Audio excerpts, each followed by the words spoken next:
हाय बेचारी बहू। सरिता की शादी एक अच्छे परिवार में हुई है। उसका पति रोहन उसे बहुत प्यार करता है। घर में उसकी सास शांति और ननद मीनाक्षी भी है, जो सरिता के किसी काम में दखल अंदाजी नहीं करती। लेकिन फिर भी सरिता को ऐसा लगता है कि दुनिया की सबसे ज्यादा बेचारी बहू वही है और सबसे ज्यादा अत्याचार उसी पर हो रहा है। माँ जी, ये लीजिए आपकी चाय। अरे बहू, तूने इतनी ज्यादा चीनी क्यों डाल दी चाय में? हाय हाय माँ जी, मैंने तो उतनी ही मीठी बनाई है जितनी मीठी आपको पसंद है। माँ जी, आपको तो मेरे हाथ की चाय अच्छी ही नहीं लगती। जब देखो कुछ न कुछ कमी निकाल ही देती हो। अरे बहू, तू एक बात के पीछे ही पड़ जाती है। मैंने ऐसा कब कहा कि तू रोज चाय खराब बनाती है? सरिता अपने कमरे में चली जाती है और फोन उठाकर अपनी माँ से बात करती है। हेलो माँ, कैसी हो आप? क्या कर रही हो? मैं तो ठीक हूँ, पर तू बता, तेरा मूड कैसा है? तेरी आवाज से लग रहा है कि कुछ तो हुआ है तेरे ससुराल में। अरे क्या बताऊँ माँ, यहाँ तो हर समय मेरे साथ बहुत बुरा व्यवहार होता है। मैंने अपनी सास के लिए इतनी अच्छी चाय बनाई, लेकिन मेरी सास चाय पीते ही मुझे 4 बातें सुना दी।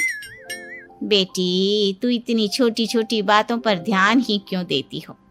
तुम्हारी सास ने कुछ बोल भी दिया तो क्या हो गया, वो बड़ी है ना तुझसे।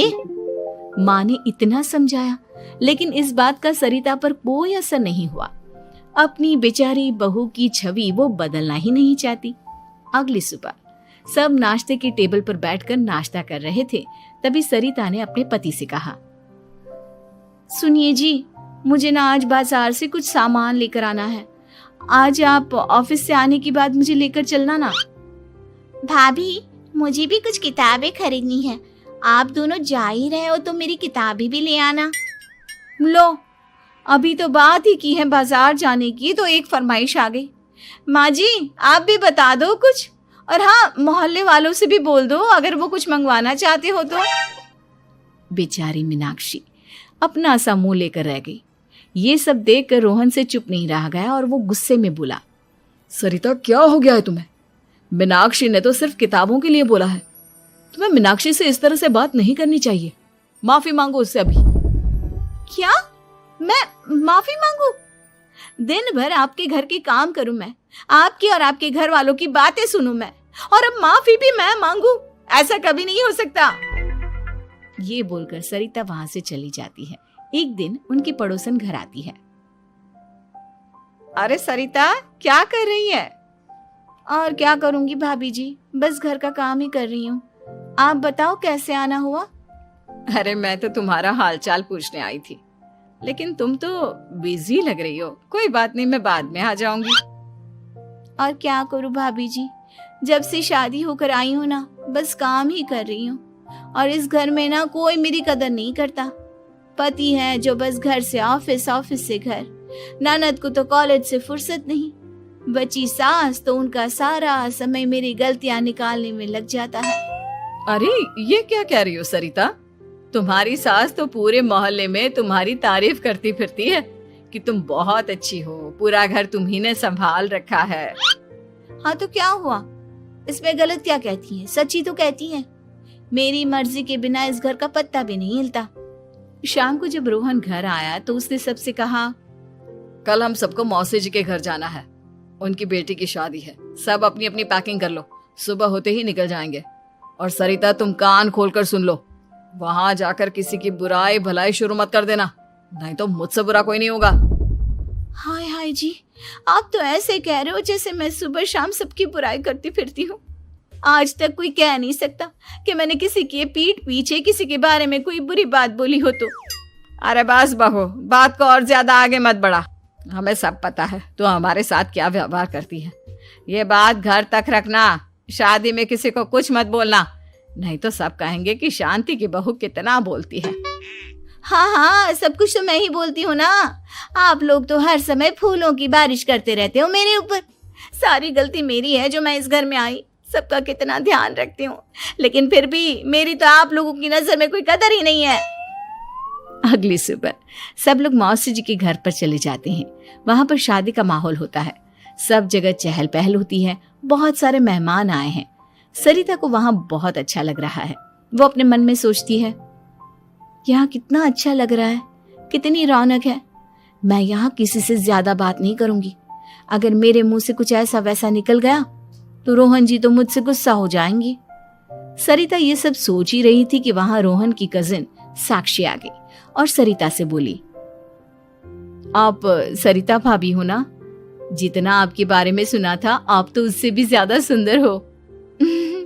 हाँ वो तो है, मेरी सुंदरता की तारीफ सब करते हैं। मेरे मायके में तो सब यही बोलते हैं कि रोहन जी की किस्मत बहुत अच्छी है जिन्हें मैं मिली। लेकिन आप कौन है? मैंने आपको पहचाना नहीं। मैं रोहन भैया की कजिन हूँ। आपकी शादी पर नहीं आ पाई थी ना, इसलिए आप मुझसे मिली नहीं कभी। शांति मौसी और मीनाक्षी आपकी बहुत तारीफ करते हैं। क्या कहा तुमने? मेरी तारीफ? कभी नहीं। मेरे ससुराल वाले कभी मेरी तारीफ कर ही नहीं सकते। मैं इतनी अच्छी हूँ, मेहनती हूँ, लेकिन उन्हें तो मेरी कदर ही नहीं।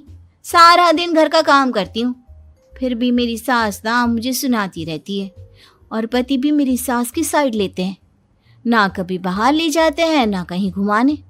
अगर घुमाने के लिए कभी बोल भी देना तो उनकी बहन बीच में आ जाती है। मैं कैसे रह रही हूँ उस घर में ये मैं ही जानती हूँ। सरिता की ये बातें सुनकर साक्षी को बड़ी हैरानी हुई। अब वो हर किसी के सामने अपनी बढ़ाई और ससुराल वालों की बुराई करने लगी। रोहन और शांति को सरिता पर बहुत गुस्सा आया, लेकिन वो चुप रहे। अगले दिन जब वो अपने घर पर आए, सरिता, तुमने क्यों सबके सामने मेरी इज्जत का तमाशा बनाया? तुमसे बोला था ना कि चुप रहना।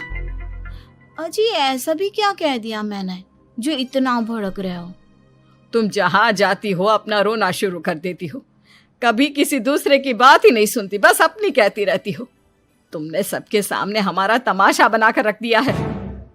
हे भगवान, मुझे अपने पास बुला ले। जिस घर में मेरी कदर ही नहीं उस घर में मेरा क्या काम? अरे क्या करूंगी मैं यहाँ रहकर? जो भी आता है मुझे सुनाकर चला जाता है। मैं तो किसी से कुछ नहीं कहती। सीधी सादी बहू मिल गई है ना सबको, तो जो जी में आए वो करो। सरिता ने अपने आगे किसी को कुछ बोलने ही नहीं दिया और उस दिन भी उसने सबके सामने खुद को बेचारी बना ही दिया। अगले दिन मीनाक्षी कॉलेज के लिए लेट हो रही थी, इसलिए वो हर काम जल्दी जल्दी कर रही थी। अपना नाश्ता लेने किचन में गई और पतीले में रखे गरम दूध को गिलास में डालने लगी। दूध का पतीला उसके हाथ से छूट गया और गरम गरम दूध उसके हाथ पर गिर गया। ओए माँ, हाय मेरा हाथ, माँ मेरा हाथ जल गया। मीनाक्षी की आवाज सुनकर सरिता दौड़ती हुई आई। ये क्या किया तुमने? तुम्हें नाश्ता चाहिए था तो मुझसे बोल देती, मैं क्या मना करती थी? अब पता नहीं कितने दिन की मुसीबत पाल ली तुमने। सरिता मीनाक्षी को उसके कमरे में ले गई और उसका बहुत ख्याल रखा। उसका इस तरह से ख्याल रखना शांति और रोहन को थोड़ा अजीब लगा। माँ, सरिता के दिमाग का भी कुछ पता नहीं। कल शादी में सबको इतना कुछ बोल कर आई है हमारे बारे में, और अब मीनाक्षी की कितनी अच्छी देखभाल कर रही है। ये ऐसा क्यों करती है? बेटा, तेरी बीवी की ना आदत हो गई है सबके सामने खुद को बेचारी दिखाने की, और आदत इतनी जल्दी नहीं बदलती। जब ये बोलना शुरू करती है तो रुकने का नाम ही नहीं लेती, इसलिए इसे पता ही नहीं चलता कि ये किसके सामने क्या बोली जा रही है। लेकिन दिल की बहुत अच्छी है। हमें भी अपना दिल बड़ा करके ये जैसी है इसे स्वीकार करना चाहिए।